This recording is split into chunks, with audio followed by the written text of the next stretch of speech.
여러분 안녕하십니까? 2월 11일 토요일 JCM 모닝뉴스입니다. 지난해 11월 천상계통 송수관 누수로 수돗물에서 흐린 물이 나와 피해를 보신 분들 많으실 겁니다. 이에 울산시는 흐린 물로 피해를 본 시민들에게 배상해주겠다며 피해 접수를 받았는데 결국 배상이 어렵다면서 피해자들에게 국가를 상대로 직접 배상을 신청하라고 통보했습니다. 이렇게 통보를 받은 세대만 200세대가 넘습니다. 박영훈 기자가 보도합니다. 지난 9일 울산의 한 커뮤니티에 올라온 글입니다. 지난해 11월 발생한 흐린물 피해 접수와 관련해 개인이 국가를 상대로 해결해야 한다고 안내하는 통지서가 우편으로 왔다는 내용입니다. 댓글에는 황당하다는 반응이 잇따랐습니다. 피해가 발생한 지난해 11월부터 40일간 울산시는 흐린물로 피해를 본 시민들에게 배상을 해주겠다며 흐린물 피해자들을 대상으로 피해를 접수했습니다. 접수 대상에는 저수조 청소 비용과 정수기 필터 교체 비용 등이 포함됐지만 결국 보험 처리가 되지 않는다는 사실이 확인돼 개인이 국가 배상을 신청해야 하게 된 겁니다. 실제로 울산시 상수도사업본부가 흐린물 피해 접수인들에게 보낸 공문을 살펴보니 지방재정공제회에 시설물 배상을 신청한 결과 흐린물 피해에 대한 보험 처리가 불가능해 피해자가 직접 국가 배상 신청을 해야 한다는 내용이 담겨 있습니다. 우편물에 첨부된 국가배상 신청 안내문에는 신청인이 제출한 서류로 피해 입증이 불확실할 경우 기각될 수 있다고도 명시돼 있습니다. 울산시는 흐린물 피해를 입은 16만 3천여 세대에 수도요금을 지원하는 등 피해 지원에 힘썼지만 시설물 배상에 관해서는 배상 기준이 달리 없다고 밝혔습니다. 공공시설물 하자에 관해서는 국가배상법이라는 그 법령 말고는 저희가 좀 구체적인 배상할 수 있는 기준이 없거든요. 하지만 피해 배상을 기대했던 피해 아파트로서는 청소대금이 밀려 배상이 시급한 상황. 상수도사업본부에서 어떻게든지 어떤 그 책임감을 갖고 이 문제를 끝까지 해결해줘야 되는 게 그 사람들이 해야 되는 일이 아닌가요? 우리 입장에서는 굉장히 좀 부당한 거죠. 청소한 비용도 줘야 되는데 계속 안 줄 수도 없잖아요. 울산시는 해당 피해 접수 관련 민원이 급증함에 따라 손해사정사를 따로 고용해 손해사정을 통해 배상하는 방법도 검토 중이라고 전했습니다. JCN 뉴스 박영훈입니다. 개발 제한구역 해제 등 정부의 주요 권한이 지방으로 대폭 이양됩니다. 어제 전북도청에서 윤석열 대통령 주재로 열린 중앙지방협력회의에서 정부는 중앙권한 지방이양 추진계획을 발표했습니다. 이 계획에 따라 시도지사에게 위임되는 개발 제한구역 해제 권한이 30만 제곱미터 이하에서 100만 제곱미터 이내로 확대되고 항만 배후단지 개발과 관리기관 지정 권한이 시도지사에게 이양됩니다. 또 지역 대학에 대한 재정 지원 권한과 경제자유구역 내 외국대학 설립 승인 권한, 대중형 골프장 지정 권한도 시도지사에게 이양됩니다. 국민의힘 당대표 후보를 뽑는 본선에 울산 출신의 김기현 국회의원과 안철수, 천하람, 황교안 등 4명이 진출했습니다. 예비 경선을 통과한 후보들은 전국 순회 합동연설회와 방송토론을 거쳐 다음 달 8일 본경선에 치릅니다. 과반 득표자가 나오지 않을 경우 12일 결선 투표를 통해 차기 당대표를 선출하게 됩니다. 현재까지 김기현, 안철수 후보가 2강으로 분류되고 있습니다. 국민의힘 서범수 국회의원이 노선 간편이 우려되는 울산공항에 대한 대책을 마련할 것을 국토부에 촉구했습니다. 국토부는 코로나19로 간편됐던 국제선이 최근에 정상화되면서 국내선을 국제선으로 전환하는 상황이라고 서 의원에게 보고했고, 서 의원은 울산 제주 노선 간편에 따른 불편을 최소화할 수 있는 대책을 마련해 줄 것을 주문했습니다. 서 의원은 현재 항공기 운항 시간표는 항공사의 편의를 위해 만들어진 것이라며 지역 주민의 요구를 담은 노선 시간표가 만들어져야 한다고 밝혔습니다. 울산지검은 다음 달 8일에 치러지는 전국동시 조합장 선거와 오는 4월 5일에 실시되는 교육감 구의원 보궐선거를 앞두고 선거범죄 전담 수사반을 가동합니다. 울산지검은 이를 위해 지난 9일 선관위와 경찰과 함께 유관기관 대책회의를 열고 수사 초기부터 상호 긴밀한 협력을 통해 금품 수수와 흑색 선전, 불법 선거 개입 등에 엄정 대응하기로 했습니다. 울산지검은 선거사범 수사 활동을 강화해 깨끗하고 공정한 선거가 될 수 있도록 최선을 다하겠다고 밝혔습니다.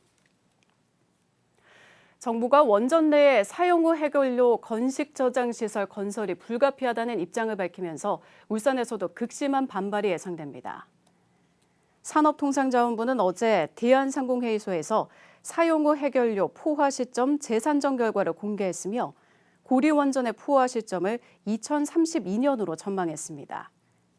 산업부는 저장시설 포화로 인해 한시적으로 원전 내 건식 저장시설 건설이 불가피하다며 설명회와 공청회 등을 통해 의견 청취를 추진하겠다고 밝혔습니다. 한편 울산에서는 탈핵단체를 중심으로 임시 저장시설 반대 움직임이 일고 있으며 울산시 의회에서도 원전 부진의 사용 후 해결료 영구 저장 금지 촉구 결의안을 의결했습니다. 정치자금법과 뇌물수수 혐의로 기소된 송철호 전 울산시장의 첫 재판이 다음 달 15일에 열립니다. 울산지법 형사합의 11부는 이날 오전 10시 30분 송 전 시장의 뇌물 등 혐의 사건의 첫 공판 준비기일을 갖습니다. 송 전 시장의 지방선거 캠프 선대본부장과 전 울산시민신문고위원, 중고차 사업가 정몽주 전 울산시 정무특보도 함께 재판을 받습니다. 송 전 시장은 지난 2018년 지방선거를 앞두고 중고차 사업가로부터 2천만 원의 금품을 수수한 혐의를 받고 있지만 송 전 시장은 혐의를 강하게 부인하고 있습니다. 다음은 이슈 뉴스 시간입니다. 오늘은 김철 울산산업문화축제 추진위원장으로부터 축제의 방향성과 명칭의 선정 배경 등을 자세히 들어봤습니다.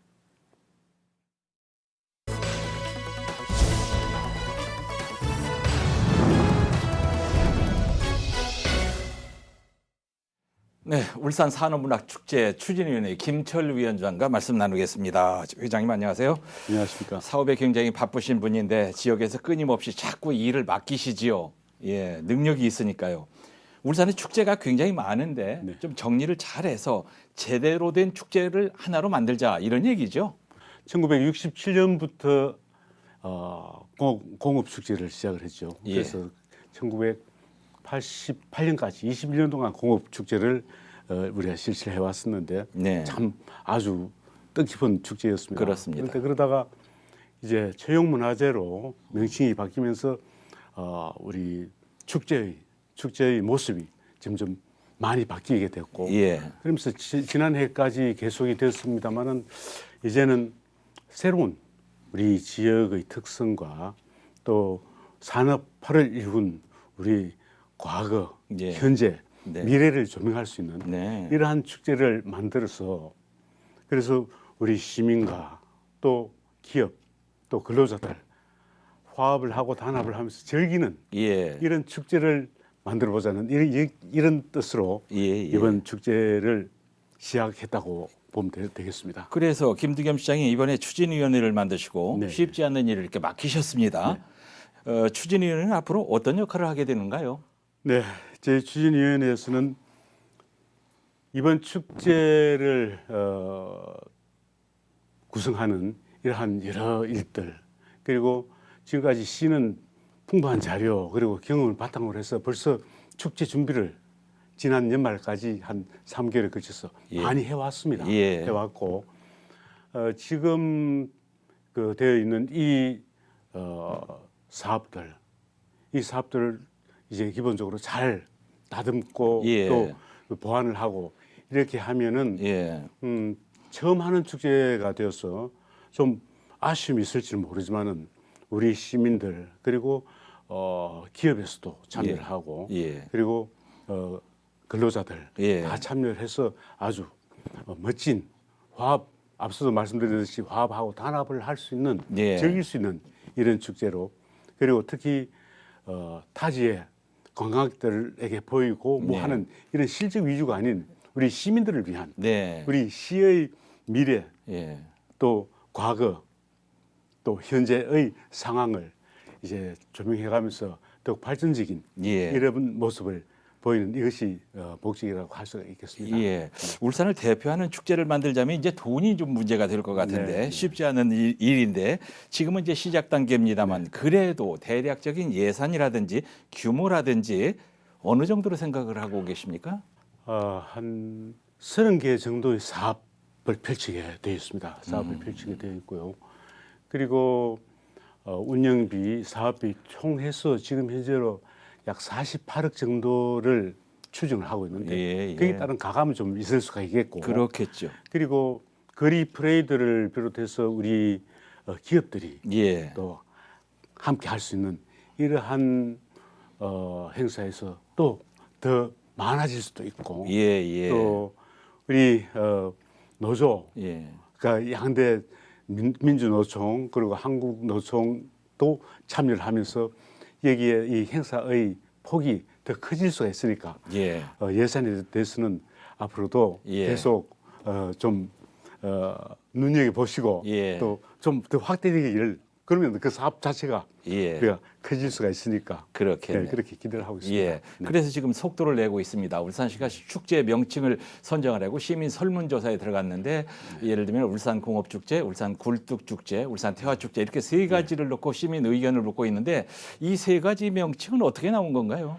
우리 울산의 산업들이 우리 공급할 일군 여기서 토대가 되었기 때문에 예. 이런 데 따른 이제 역사적인 사실들 예. 이런 걸 조명하기 위한 네. 이런 명칭으로 볼 수가 있겠고요. 예. 그리고 또 꿀뚝축제라고도 또 그 이야기를 또 하고 있습니다. 꿀뚝축제에 그 대한. 뭐죠? 네, 꿀뚝축제는 공업화. 예. 얘는 항상 우리 이제 제조업을 아, 하니까 꿀뚝에서 그래서 꿀뚝. 검은 연기가 나오는 아, 그런 얘기. 예. 그런 걸 이제 우리가 연상을 할 수가 있고 거기에 따른 향수도 있죠. 그렇군요. 예. 그리고 지금은 그 꿀뚝 산업이라고 이야기를 하지 않고 네. 청정 지역으로 네. 또 타랑 시설이 잘 되어 있기 때문에 어디도 유해가스가 나오는 그런 꿀뚝은 없지만은 그런데 따른 상징성 그리고 예, 또 예. 태화 축제를 또 이야기를 하고 있는데요. 예. 태화 축제라고 하면은 우리 울산이 예. 태화강을 기술로 해서 양쪽으로 이제 발전돼 왔고 예, 예. 그리고 지금 국가 정원 역시 태화들을 이제 대상이 돼서 그 국가 정원을 만든 거기에 예. 따른 이유도 있겠고 예. 그리고 태화라고 하면 크게 화합한다. 크게 화합한다 아, 예, 하는 예. 이런 그것도 뜻으로 좋습니다. 태화 축제라는 이 세 축제의 명칭을 가지고 우리 시에서는 예. 이제 지난 6일부터 예. 15일까지 시 홈페이지에서 우리 시민들이 예. 선정을 할 수가 있습니다. 아, 예. 선정을 해서 네.